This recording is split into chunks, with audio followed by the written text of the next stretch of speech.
लेकिन उनके भीतर जो क्वालिटी है वो कांग्रेस सोचे। कांग्रेस से आप सवाल कीजिए कि आप क्यों नहीं उनको समर्थन कर उम्मीदवार के पक्ष में जिस तरह से कल दिखे हैं वो बहुत ही जबरदस्त तरीके से दिखाई दिया। पूरे बिहार से, देश के कोने कोने से वो लोगों को, अपने पार्टी के लोगों को इकट्ठा किए हुए थे। उनका बेगूसराय मिथिलांचल का एकमात्र TV channel Mithila much news अब यूट्यूब पर भी। आप यूट्यूब पर मिथिला मच न्यूज सब्सक्राइब कर न्यूज के लिए रहे अपडेट। इसके अलावा पोर्टल पर www.mithilamachnews.com पर भी दिन भर की खबरें ब्रेकिंग के साथ। नमस्कार, मिथिला मंच न्यूज में आपका स्वागत है। मैं हूं मनोज और लगातार मिथिला मंच न्यूज पर दरभंगा के कोने कोने से लोग देखने के बाद ये कहते हैं कि आइए हमारे पास, हम भी अपने विचार व्यक्त करना चाहते हैं, क्योंकि 5 वर्षों में एक बार मौका मिलता है बोलने का और ये जो बोलते हैं दिल की आवाज़ होती है। और हमने बार बार कहा है कि गुमराह मत होइए, आप अपने दिल से सोचिए कि आखिर करना क्या है।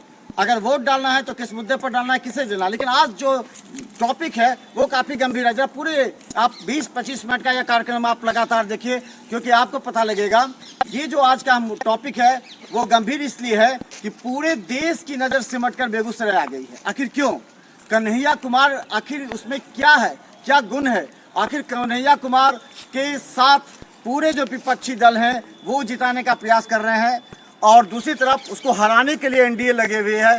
तो क्या है आखिर कन्हैया में, और क्यों वहाँ पर बड़ा जमावड़ा हीरो हीरोइन से लेकर के बड़े बड़े कलाकार और राजनेता उतर चुके हैं, बैक सपोर्ट मिल रही है और कन्हैया की जो आवाज़ है उसको, आवाज़ को दबाने का प्रयास असफल रहा है। तो चलिए हम इस मुद्दे पर बात करेंगे। हमारे साथ एक तरफ देखें कि जो कन्हैया के समर्थन में है वो एक तरफ है और दूसरी तरफ जो कन्हैया के विरोध में है वो कहना है कि कन्हैया में कुछ नहीं है, वो केवल मोदी का विरोध करके चुनाव जीतना चाहते हैं, वो इस तरफ।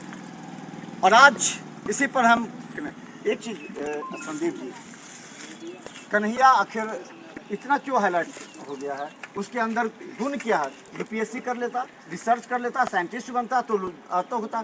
टुकड़े टुकड़े गैंग के नाम पर जो है सो वो वहाँ पर फेमस हो गया और आज चुनाव लड़े। टुकड़े टुकड़े गैंग पर तो फेमस विरोधियों ने किया है। असल में वो फेमस जो है इस देश का जो मौजूद सवाल है, शिक्षा का सवाल है, रोजगार का सवाल है, किसानों का सवाल है, महिलाओं का सवाल है, इस सवाल पर मतलब बेबाक तरीके से बोलने के लिए वो फेमस हुए। लेकिन पहले तो नहीं जाना जाता था, लोगों के बीच में तो उतना लोकप्रिय नहीं था। अगर पहले बोले जाते तो लोकप्रिय होते।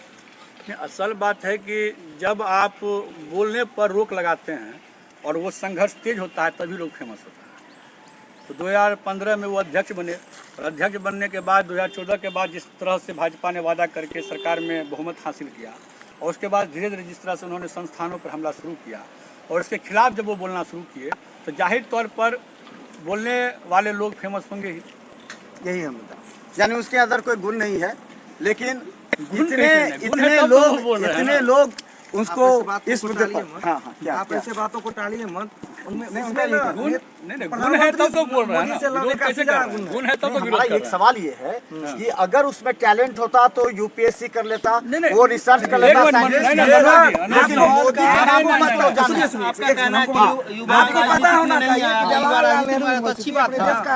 सर्वोच्च यूनिवर्सिटी में जाना जाता है, वहाँ का वो टॉपर स्टूडेंट है। ऐसा बात नहीं है कि उसमें कोई गुण नहीं है।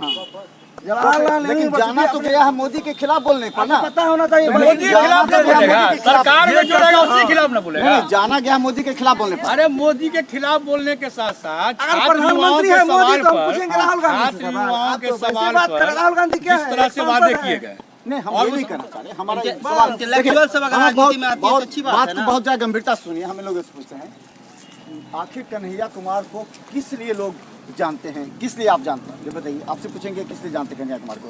जब मैंने पहली बार जब कन्हैया कुमार का नाम सुना था, वो उनको एक देशद्रोही का चेहरा मुझे दिखा था जब उन्होंने जेएनयू के अंदर अफजल गुरु की बरसी मनाई थी और उसके अंदर नारे लगे थे कि भारत तेरे टुकड़े होंगे इंशाअल्लाह इंशाअल्लाह।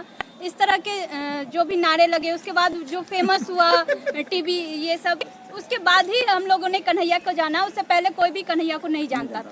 आप कन्हैया को जानते थे इससे पहले उस घटना के बाद? को तो मीडिया का पोस्टपुट जो जिसे कहते हैं कि मीडिया द्वारा उत्पन्न हुआ बच्चा है वो, तो उसको जानना ना जाने से कोई फर्क नहीं पड़ता है। जैसे वैसे कई कन्हैया आए और कई गए, तो इन्होंने जिसे कहा कि वो बहुत ही टॉपर हैं, जो कि शायद इनको पता नहीं होगा उसका टीआर को मंगवाए तो पता चल जाएगा वो कै बार फेल हुआ है। वो जैसे टॉपर होता है तो उसको फेल होने की जरूरत नहीं पड़ती है, और अगर वो इतना होता जेएनयू का स्टूडेंट होने का मतलब ये वो जेएनयू का स्टूडेंट का मतलब फेल होना ये कहीं का। आप छात्र राजनीति करते हैं और कोई छात्र राजनीति को छात्र नेता फेल होगा तो उसको नेतागिरी नहीं करना चाहिए। कन्हैया को हम जानते हैं कि वो एक आम परिवार से आते हैं और कहीं ना कहीं वो अपने क्वालिफिकेशन के दम पे अपने मेहनत के दम में जेएनयू यही सवाल हम आपसे पूछ रहे हैं, उनसे पूछे थे। आप उस घटना के पहले कन्हैया को कितने लोग जानते थे देश में, ये बताइए। बिल्कुल, कन्हैया को चूंकि हम अगर पॉलिटिक्स से जुड़े हुए हैं और हम छात्र राजनीति करते हैं, चूंकि स्टूडेंट लाभ है, तो हम लोग जान रहे थे कि कन्हैया जेएनयू के अध्यक्ष है और अध्यक्ष है तो उनमें कुछ ना कुछ क्वालिटी है जो जेएनयू जैसे यूनिवर्सिटी में वहाँ के छात्रों ने उनको चुना। इसका मतलब कहीं ना कहीं उनमें कुछ ना कुछ क्वालिटी थी। आज अगर कोई कहते हैं कि हम यहाँ से चुनाव जीत गए हैं, एलएनएमयू के कोई प्रेसिडेंट है, तो वो खुद में कहते हैं कि मेरे अंदर क्वालिटी है, हम अच्छा करते हैं तो हम प्रेसिडेंट बने हैं या हम काउंसलर बने हैं। तो कहीं ना कहीं कन्हैया कुमार में वो क्वालिटी थी जो एक आम परिवार से उठ के जेएनयू जैसे यूनिवर्सिटी में, जहाँ अगर हम पढ़ने में तेज नहीं है, वो नहीं है, एडमिशन उनका नहीं हो सकता। एडमिशन लिए वहाँ पे जाके बिहार से आम शहर से आम परिवार से वहाँ जाके एक जेएनयू जैसे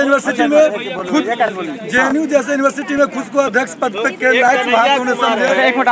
और जहाँ तक ये लोग बात रहा कि मोदी जी के खिलाफ बोल के वो हीरो बने, नहीं मीडिया ने बनाया। मीडिया हम कहते हैं मोदी जी के क्यों नहीं बोल रहे, आप बिल्कुल मुद्दे पर ही बोल रहे हैं।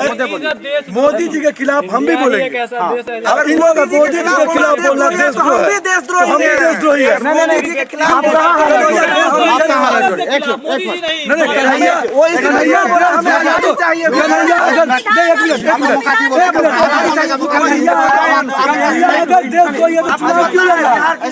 आपके पास भी आएंगे, आपको सिंपल फंडा ये है, अगर ये बोल रहे हैं कि मोदी जी के खिलाफ नहीं, उन्होंने देश के खिलाफ बोला, तब उन्हें देशद्रोही करार दिया गया। अच्छा, आपके पास भी आएंगे, अरे आपके पास भी आ रहे हैं, आपके पास भी आ रहे हैं। अगर जो सामान्य क्लास सामान्य वर्ग से आते हैं और वो आईफोन और फॉर्च्यूनर पे चढ़ते हैं, वो आम छात्र कहलाने के लायक ही नहीं है। और वो देशद्रोह जब उन्होंने भारत के खिलाफ नारा दिया था तब कहा गया और तब उन्हें जाना गया और मीडिया ने उन्हें ज्यादा से ज्यादा बढ़ा चढ़ा कर बताया कि देश में अभिव्यक्ति की आजादी।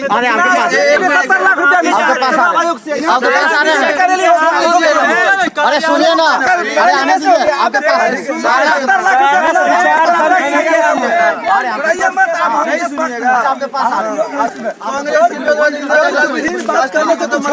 अभी कोई बात आप सुनने आपके पास आ रहे हैं ना, आपके पास आ रहे हैं, बाहर क्यों घूम रहे हैं? 10 साल आपका शासन रहा, आपने कमीशन में इसकी बात उठाई। लोगों के पास एक ही मुद्दा है, कन्हैया देशद्रोही सिर्फ कहने से होगा।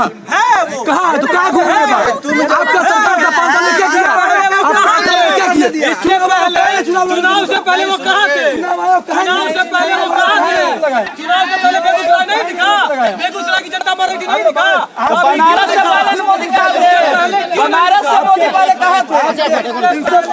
अरे गिरिराज चचा तो खुद बेगूसराय जाने से डर रहे थे। गिरिराज सिंह जी बेगूसराय से कब डरे? कब नहीं डरे? पूछिए, बताइए। टिकट लौटाने गए थे, बताइए। ट्वीट किए थे, पिछले बार टिकट नहीं दिया गया था, इस खिलाफ थोड़ा नाराज थे। हम वो नहीं, सवाल भटकाई नहीं मत। देखो ये बताइए, और उन्होंने कहा, उनका कहना ये था कि कन्हैया जो है तेजस्वी यादव बड़े नेता हैं, उनके समर्थन में इतने लोग नहीं उतर रहे हैं। आखिर कन्हैया के मुद्दे पर क्यों उतर रहे हैं, ये जानना है। क्या तेजस्वी यादव जो दल है उस दल से बड़े कन्हैया हैं, या कन्हैया के अंदर कुछ ऐसी चीज़ है जो प्रकट करना चाहते हैं और आप मोदी के पैरेलल खड़ा करना चाहते हैं, जिसको राजद ने भी नकार दिया? देखिए, मेरा अपना व्यक्तिगत तौर पर यह मानना है, हमेशा दल बड़ा, पार्टी बड़ा, सब सबसे पहले हम लोगों को जो एक उम्मीदवार में व्यक्तिगत तौर पे देखना चाहिए कि वो जो हमारा उम्मीदवार है वो व्यक्तिगत तौर पे कितना सक्षम है। मुझे लगता है कन्हैया से बेहतर उम्मीदवार बेगूसराय में वर्तमान में अभी कोई नहीं है, जिनमें यह क्षमता है कि वो सामने से खड़ा होकर बोल सकते हैं, डिबेट कर सकते हैं, और उन्होंने ये कई जगहों पर दर्शाया है। और कहीं ना कहीं वो खुद पे ढकेला, वो मोदी जी और पूरे बीजेपी को बैक फुट में लाने का काम किया है। कन्हैया के खिलाफ इनके पास बोलने के लिए एक चीज है, बिना तर्क का सिर्फ वो देशद्रोही, बिना तर्क का सिर्फ देशद्रोही। एक इंटरव्यू दिखाया जाए, मोदी जी बोले हम देशद्रोही, एक इंटरव्यू आपके पास राजनाथ सिंह गृह मंत्री है, आपके गृह मंत्री राजनाथ सिंह ने उनके खिलाफ किया था, जब वो कन्हैया के खिलाफ। आपके पास में आ रहे हैं, एक चीज बताइए। अच्छा, ये बताइए, बड़ी गंभीर शब्द है, पूरे लोग देख रहे, गुमराह नहीं होना है और लोग ऐसे आरोप प्रत्यारोप, सही बात तथ्य को आप देखें। आखिर कन्हैया में अगर इतना गुण था तो कांग्रेस भी सामने आकर के क्यों नहीं मदद की?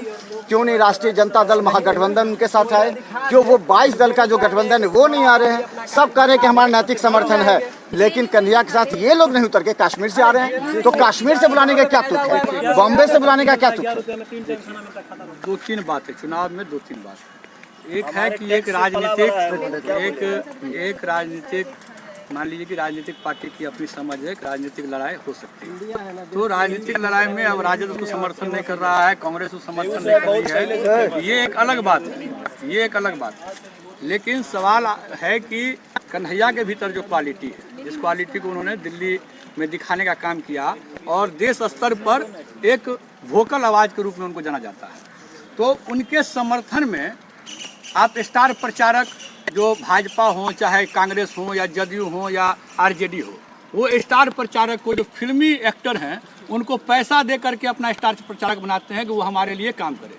लेकिन यहाँ कन्हैया का जो बेवाक बोलने की जो शैली है, वही बता रहे हैं, वही बता रहे हैं, उनके भीतर जो सच्चाई को सामने लाने की जो क्षमता है उनके भीतर है, उस क्षमता से प्रभावित होकर के आज देश भर के जो कलाकार हैं वो उनके प्रचार में उतर रहे हैं। वो किसी को बुला नहीं रहा। कांग्रेस क्यों नहीं कर रहा? कांग्रेस क्यों? अरे कांग्रेस नहीं कर रही है, उनकी अरे भैया कांग्रेस पॉलिटिकल पार्टी है, सीपीआई पॉलिटिकल पार्टी है, पॉलिटिकल पार्टी की अपनी कोई हायरार्की हो सकती है, लेकिन उनके भीतर जो क्वालिटी है वो कांग्रेस सोचे। कांग्रेस से आप सवाल कीजिए कि आप क्यों नहीं उनको समर्थन कर रहे हैं, ये हमसे सवाल मत कीजिए। हम समझते हैं कि उनके पास, कन्हैया के पास जो क्षमता है और उनकी पार्टी के पास जो क्षमता है वो उनको सामने ला रहा है। और उनके समर्थन में कल आपने देखा कि लाखों लाख छात्र युवा, खास करके छात्र युवा जो आज मतलब एक जेएनयू से पढ़ के आए लोकसभा उम्मीदवार के पक्ष में जिस तरह से कल दिखे हैं, वो बहुत ही जबरदस्त तरीके से दिखाई दिया। उससे बौखलाहट और तेज हो गई है और ये कह रहे हैं कि देशद्रोही, तो आज तक जो है साबित नहीं कर पाई इनकी पुलिस की ये देशद्रोही है। पूरा तंत्र लगा हुआ है। अब इनको बोलने दीजिए, आपको बोलने तो बोल नहीं दे रहे, वही लोग बकबक कर रहे हैं। नहीं, हम हाथ जोड़ ले रहे हैं आप लोग से। ऐसा बोले कि जनता सुने बस। हाँ, ये जो कह रहे हैं कि देश विदेश से लोग आ रहे हैं, हमने जहाँ तक देखा है कि ठीक है, देश मान लिए, देश से ही लोग आ रहे हैं। जिग्नेश मेवानी कौन है? बोलेगा तो आँख का सच्चाई पता चलेगा। आँख के क्या सच्चाई पता चलेगा? बोलने दीजिए। हाँ, आँख से बहुत कुछ पता हाँ, अरे बोलने दीजिए। जिग्नेश मेवानी जो है, जो गुजरात में बिहारियों को मारा, उसको मार के भगाया, तरह तरह का आरोप लगा के वो आपके लिए प्रचार कर रहा है। जिग्नेश मेवानी भाजपा का है, वो आपके प्रचार में देश विरोधी ताकतें हैं, जितने भी देश विरोधी ताकतें हैं वो सभी कन्हैया को सपोर्ट कर रहे हैं, क्योंकि उनके पास अब कोई नया चेहरा नहीं है।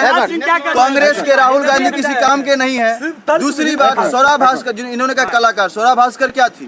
बेगूसराय में एक भी बेगूसराय का अपना समर्थन उनके पास नहीं था। पूरे बिहार से, देश के कोने कोने से वो लोगों को, अपने पार्टी के लोगों को इकट्ठा किए हुए थे। उनका बेगूसराय का कोई जनता उनके साथ नहीं है। तो ये दरभंगा से ये लोग भी गए थे भर भर के। अरे आपके पार्टी का जिला सचिव, आपके पार्टी का हर एक आदमी, आप अपने जिला, अगर हम चुनाव लड़ेंगे बेगूसराय में तो हम क्या मुजफ्फरपुर से आदमी लेके आएंगे कि बेगूसराय का भीड़ हमको जिताएगी? तो इनका अपना पहले अपना जनता न जमा कर ले, जनता के आपस में जाना। शिवराज जी को केला बुलाया? अच्छा एक मिनट, शिवराज जी को केला बुलाते? आदमी बुलाते हैं, शिवराज जी नेता है। 8 मिनट क्या बोलने दीजिए। क्या उस मैदान में जनता नहीं थी? हाँ, एक मिनट सुनिए। कन्हैया कुमार के पक्ष में जितने भी लोग हैं, मुझे लगता है वो सिर्फ एक ही मुद्दा उठा रहे कि वो बहुत अच्छा वक्ता है। तो मुझे ऐसा लगता है कि अगर पॉलिटिक्स में अगर वो आ रहा है तो उससे पहले ग्राउंड लेवल पे कोई काम करना चाहिए। जब हमने उसकी सेवा नहीं देखी, वो ग्राउंड लेवल क्या करेगा? जब हमने उसकी सेवा नहीं देखी तो उसके भाषण पे तो हम उससे अट्रैक्ट नहीं हो सकते या उसको वोट नहीं कर सकते। अब वक्ता तो लालू जी भी है, जैसे क्या मतलब? बात रही कन्हैया कुमार जेएनयू में एक बार हम तो कन्हैया को ही मान रहे हैं ना। छात्र संघ अध्यक्ष बने, उसके बाद वो इतने सालों से वहाँ मुफ्त की रोटियां तोड़ रहे हैं हमारे टैक्स पे। अगर वो बेगूसराय में सांसद बन भी जाते हैं तो मुझे ऐसा लगता है कि आगे का भविष्य आप लोग भी देखेंगे कि वो बेगूसराय को कितनी पूरी तरह से खोखला कर देंगे और वहाँ काम किसी भी तरह का नहीं होने वाला है। हाँ, आप लगता है इनका सवाल नहीं सुने, इसलिए आपसे नहीं पूछेंगे। इन्होंने कहा कि मुफ्त की रोटी इतने दिन से तोड़ करके राजनीति कर रहे हैं, कभी इसमें जा रहे हैं, कभी इसमें जा रहे हैं, लेकिन उनका ये तो पहले थॉट नहीं था कि वो बड़े नेता बन जाएंगे। नहीं। तो ये अचानक मुद्दा उभरा और सबने उनको आगे धकेला और फिर अभी सब उनको पीछे खींच रहा है। नहीं, न धकेलने वाली बात है न पीछे खींचने वाली बात है उनके मुद्दों की। पहले आप इस तरीके से देखिए, उन्होंने साथी ने कहा कि टैक्स पे, हमारे टैक्स पे पढ़ रहे हैं। इनको पता होना चाहिए सारा यूनिवर्सिटी टैक्स पे चलता है और वो भारत की सबसे बेहतरीन यूनिवर्सिटी जिसमें गरीब गुरबा जाता है। आपको पता होगा जो JNU में जो एडमिशन का क्राइटेरिया है उसमें आप ग्रामीण क्षेत्र से आता है तो 5% रिबेट मिलता है। इस तरीके से इसीलिए ज़्यादातर छात्र वहाँ पे ग्रामीण क्षेत्रों के होते हैं और इसीलिए वो अभी भी प्रकाश जावड़ेकर जी ने इन्हीं के मंत्रालय ने उसको बेस्ट यूनिवर्सिटी का अवार्ड दिया था। तो पहली बात जो वो बेस्ट यूनिवर्सिटी है। दूसरी बात टैक्स की रही तो सारी यूनिवर्सिटियों टैक्स पे चलती है। कितने साल तक पढ़ते हैं और कितने दिन तक पढ़ेंगे? ये हमारे संस्कृति में क्या है, भारतीय संस्कृति में जो सीखने की कोई उम्र नहीं है। 30 साल की उम्र में उन्होंने PhD डॉक्टर कन्हैया हो गए हैं। 30 साल की उम्र में डॉक्टर कन्हैया हो गए हैं और 35 साल की उम्र में मोदी जी का डिग्री दिखाया जाता है जो MA किए हैं, जो कि बताया जाता है कि उसका RTI में जवाब नहीं दिया जाए। 35 साल में ये MA कर रहे हैं। इस बार स्मृति ईरानी अपने हल्फनामा में दी है जो हम इंटर किए हुए हैं, ग्रेजुएशन येल यूनिवर्सिटी। चलिए हम बता दें, हमारे साथ बता दें लगातार है और अहम मुद्दा है। मुद्दा काफी ये है, एक मुद्दा सिर्फ ये है, कन्हैया के मुद्दे पर सब लड़ जाते हैं। कन्हैया के मुद्दे पर क्या है, आखिर कन्हैया भाई था, उसका भाई था। एक सवाल हम बता देंगे। आप लोग जरा सवाल के सुनिए। अच्छा ये बताइए, आप एक चीज बताइए, कौन है वहाँ का बेटा? ये बात हो रही है कि अतिथि हैं, ये गिरिराज सिंह बाहर से आए हुए हैं, नवादा से काम का। गिरिराज सिंह भी वहीं के हैं। माना कि कन्हैया कुमार वहाँ के बेटे हैं, लेकिन उन्होंने किया क्या? माने, क्योंकि वो कुछ किए नहीं, कुछ करते तब वहाँ के बेटे होते। और ये कन्हैया कुमार की सबसे बड़ी भूल है कि उन्होंने इसे छात्र संघ चुनाव समझ लिया है। ये छात्र संघ चुनाव नहीं है, ये संसद है। संसद में जाने के लिए लोकसभा चुनाव है। ये सबसे बड़ी बात ये है कि छात्र संघ चुनाव कन्हैया को भी झूठ बोलेगा, डिग्री मिला हुआ है, तो क्या भेजना चाहते कन्हैया कुमार? क्या देश के बेटा हैं, बेगूसराय के बेटा आर्मी हैं, को तो फिर रेपिस्ट कहते हैं। इनकार क्यों कर रहे हैं कि हाँ बेटा तो है ही वहाँ के? सिर्फ देश का या किसी क्षेत्र का बेटा हो जाना ये योग्यता नहीं दर्शाता है, या कुछ चिकनी चुपड़ी बातें बोल देना ये नहीं हो जाता है कि हम सेवा करेंगे या कर रहे हैं। सबसे बड़ी बात तो ये है कि देश विरोधी तत्वों का ये और टुकड़े टुकड़े की जो भाषा बोला जाता है उनके द्वारा, जो हमारे आर्मी के जवानों पर अभद्र टिप्पणियां की जाती है उनके द्वारा, ये सब गलत चीज़ है। अच्छा ये अब बताइए, आप बहुत अहम बात बताइए। एक मिनट आप भी सुनिए। इतने दिन तक तो नजर नहीं आया बेगूसराय में, कहते हैं कि हम बेगूसराय के बेटा हैं, तो जब जरूरत पड़ा तभी परिवार याद आता है, तभी गांव याद आता है, तभी जिला याद आता है, तभी बेटा भी हो जाते हैं। बिल्कुल आप जहाँ तक बताए अंतर देखना पड़ता है। कन्हैया कुमार बेगूसराय के बेटा है, वो कहीं मानता है, वो कहीं नजर तो नहीं है ना, कहाँ वो नजर, कहाँ वो पढ़ाई कर रहे थे, वो पढ़ाई कर रहे थे, पढ़ाई कर रहे हैं, ठीक है। तो वो ठीक है, वो JNU में थे, छुट्टी में वो अपने घर ही आते थे। यहाँ पे जो गलती से लोग गिरिराज चचा जा रहे थे नवादाबाद को रास्ता करके धकेल के उनको आप बताइए, इतने दिन के बाद आज घर दिखा रहे कि मेरा ये छोटा सा टूटा फूटा घर है, हम बगल में रहते हैं। इतने दिन तक ये सवाल तो मोदी जी से भी करना चाहिए ना, जो बनारस का है कन्हैया के मुद्दे पे आए क्यों नहीं खाते? ये आते आप जानते हैं जो वो JNU में शिक्षा का उत्पादन कर रहे थे, शिक्षा का उत्पादन उन्होंने अपना काम किया। जहाँ पे वहाँ भी वो बेचारे थे, वो वहाँ पे सिर्फ पढ़ नहीं रहे थे, वो विचारों से लड़ भी रहे थे। 2015 में जब एक समय 2014 में आप उससे पहले कहाँ जानते थे कन्हैया को? हम जानते थे AISF से लड़े थे। नेता जानता था जो AISF का वो जानता है नहीं, मैं जो JNU को जानता था, जो छात्र राजनीति करता था वो हर जानता था। वो इतना ही नहीं, 2012 के चुनाव अगर पटना यूनिवर्सिटी में देखते आपको वहाँ भी कन्हैया दिखते, आपको वहाँ भी दिखते। और उतना ही नहीं, जहाँ जहाँ छात्र चुनाव होता है ये एक परिपाटी है JNU की। आपको या इन लोगों को भी समझनी चाहिए कि जहाँ जहाँ चुनाव होते हैं ऐसा ये AISF के लोग सहयोग देने के लिए, अपनी वैचारिक स्थिति देने के लिए जाते हैं। चाहे वो इलाहाबाद का हो, पटना यूनिवर्सिटी हो, जादवपुर यूनिवर्सिटी हो, कोलकाता यूनिवर्सिटी हो, अब तमाम चीज जाइए तो वो सहयोग देने के लिए जाते हैं। दूसरी बात ये कह रहे हैं कि सहयोग देने के लिए क्यों आ रहे हैं? आपको पता है यहाँ स्टार प्रचारकों की लिस्ट आती है, जो शिवराज जी आएंगे तो अश्विनी चौबे आएंगे, तो ये हम कह सकते हैं कि यह क्या क्यों नहीं? बात यह है कि अगर बेगूसराय के बेटा हैं तो क्यों नहीं इतने दिन नजर आए बेगूसराय में? आप भी हैं वहाँ हाँ, क्योंकि वो पीएचडी कर रहे थे। आपको पता है वो पीएचडी पिछले साल सबमिट किए हैं और उसके बाद अपने घर पे ही लड़ने आएंगे, क्योंकि जहाँ पे उनको अगर चुनाव में लड़ना है किसी भी राजनीतिक संगठन से, वो अपने घर को मुफीद। पहले भी कोई पार्टी नहीं दिया, अभी भी कोई पार्टी समर्थन नहीं कर रहा है। ये सीपीआई मेरे अपने उनकी पार्टी है। बामदल छोड़ करके कहाँ कर रहा है? आजादी के समय दूसरी विपक्षी पार्टी कौन थी? वामदल। आप उसको कहते हैं पार्टी नहीं है? बामदल छोड़ के और कहाँ महागठबंधन बना? 22 पार्टियां हैं उसमें। कभी भी गठबंधनों से हम लोग नहीं जीते। हम लोगों को बैसाखियों की सहारा नहीं चाहिए। सबसे बड़ा पार्टी है वो टुकड़े टुकड़े नारा देते हैं। जो भारत के सबसे बड़े दूसरा पार्टी है वो टुकड़े टुकड़े गैंग के हिस्सा टुकड़े टुकड़े की बातें करते हैं भारत में। अभी जो उनके पास गेस्ट आए हैं नॉमिनेशन में, आप उस पे इशू बना रहे हैं।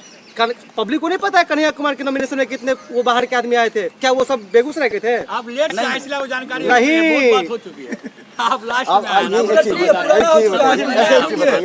आखिर कन्हैया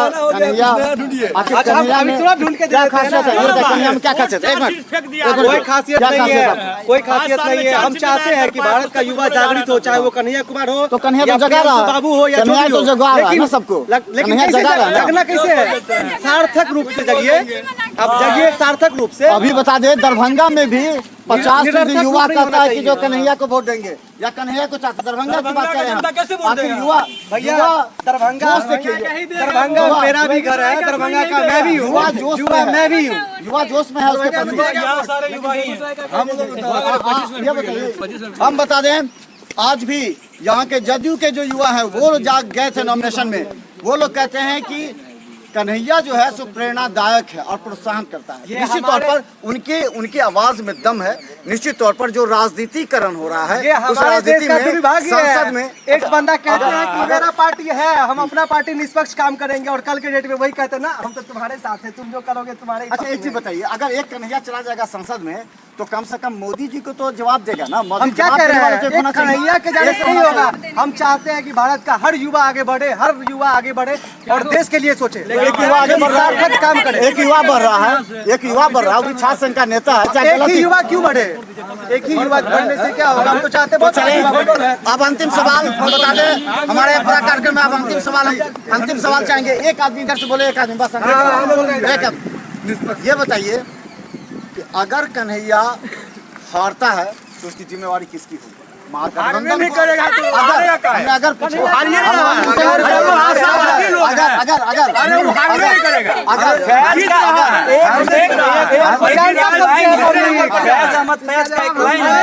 हमेशा चलते हुए को सहारा मिला है। ना उनकी जीत नहीं है ना हमारी हार नहीं है। हमने यूं ही उड़ाए हैं खाक से धूल। तो हमारी हार, अगर हम हार भी गए ना तो हम हारते नहीं है, हम संघर्ष करते हैं। हमारी पार्टियों का टैगलाइन होता है संघर्ष करो। संघर्ष का भी खत्म नहीं होता है।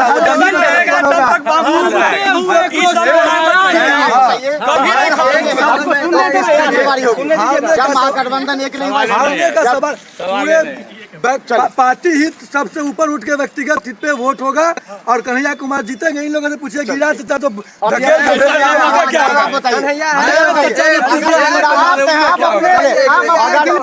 करके बोलिए कन्हैया कुमार को आप कब से जानते हैं? आप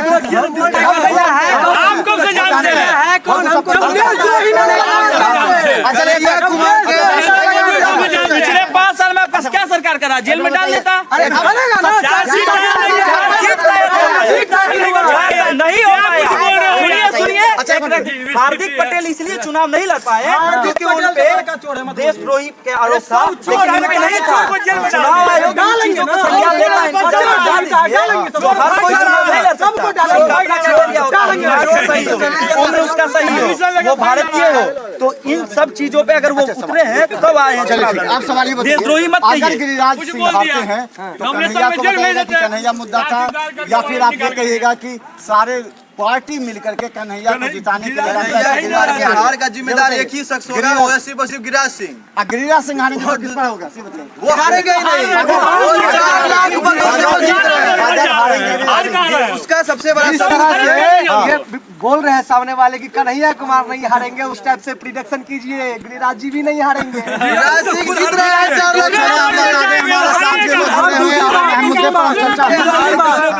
कन्हैया कुमार वामपंथ के लिए तिनका है और वो देखिए, सहारा लेके आया है। बेगूसराय में बेगूसराय कन्हैया कुमार हारेंगे तनवीर हसन, गिरिराज सिंह चलो हम बता दें हमारे साथ ये लोग मौजूद हैं। गिरिराज सिंह नहीं रहने के बावजूद भी गिरिराज सिंह का नाम ले रहे हैं और बोल रहे हैं ही नहीं। और हम बता दें मिथिला मंच का चुनावी अग्निपथ, और इसमें हर मुद्दे पर हम लाएंगे क्योंकि अब मुद्दा भटक रहा है, कई लोग भटक रहे हैं। लेकिन जो अहम सवाल हम आपसे ये भी बताएंगे, भारतीय जनता पार्टी के अंदर कौन नेता है दरभंगा में जो गोपाल जी ठाकुर को सही मैनेजमेंट के तहत बताएगा। ये भी देखना पड़ेगा कि आखिर सिद्दीकी के तरफ जो जा रहा है, जो वोटर जा रहे हैं, जो समर्थक जा रहे हैं, वो क्या इफेक्ट डालेंगे भारतीय जनता पार्टी के प्रत्याशी पर। क्योंकि हम हर मुद्दे पर हमारे कार्यक्रम को बड़ा गौर से देखिएगा क्योंकि हम चाहते हैं सही मुद्दा उठे आपके लिए। धन्यवाद। एसएम रेजेंसी एसी, वाईफाई एवं आधुनिक सुविधा से सुसज्जित हर एक कक्ष,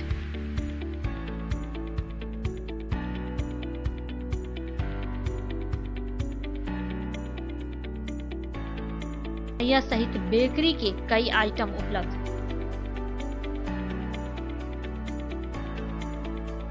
स्वादिष्ट फैमिली रेस्टोरेंट आपके स्वाद पर वर्षों से खरा। आपकी संतुष्टि हमारा विश्वास, अवश्य पधारें। Rose the Medicity by doctor एम.के. शुक्ला, दरभंगा के ग्रामीण से शहर तक का एक विश्वास।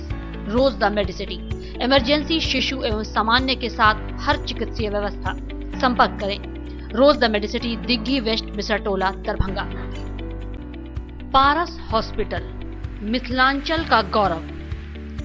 आउटडोर में विशेषज्ञ चिकित्सकों की सुविधा, गंभीर मरीजों के लिए हाईटेक इमरजेंसी, हर सुविधाओं से लैस। Paras hospital, VIP road, Alpatti, Darbhanga.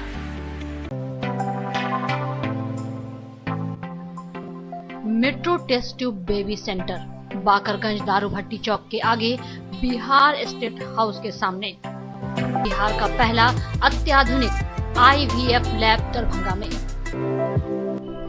Emergency सेवा के साथ सभी स्वास्थ्य सेवा उपलब्ध।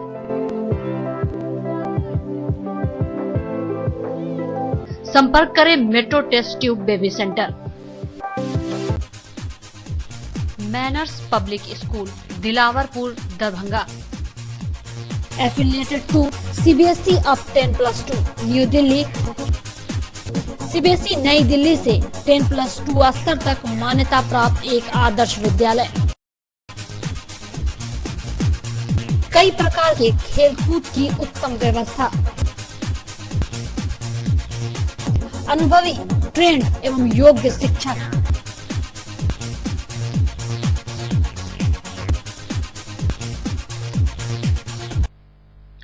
जल्द संपर्क करें Manners public school, Dilawarpur, Darbhanga. Don Bosco school, Bibi Pakar, Darbhanga. CBSE 10+2 नई दिल्ली द्वारा मान्यता प्राप्त विद्यालय। CCTV की निगरानी एवं डिजिटल बायोमेट्रिक उपस्थिति की व्यवस्था। नामांकन प्रारंभ, जल्द संपर्क करें don Bosco school, Bibi Pakar, Darbhanga. Saint Columbus English school, Shivaji Nagar, Darbhanga. निशुल्क कंप्यूटर शिक्षा, स्मार्ट क्लासेस की विशेष व्यवस्था। CCTV कैमरा द्वारा आपके बच्चे की सुरक्षा की विशेष व्यवस्था। नामांकन के लिए संपर्क करें Saint Columbus English school, Shivaji Nagar, Darbhanga.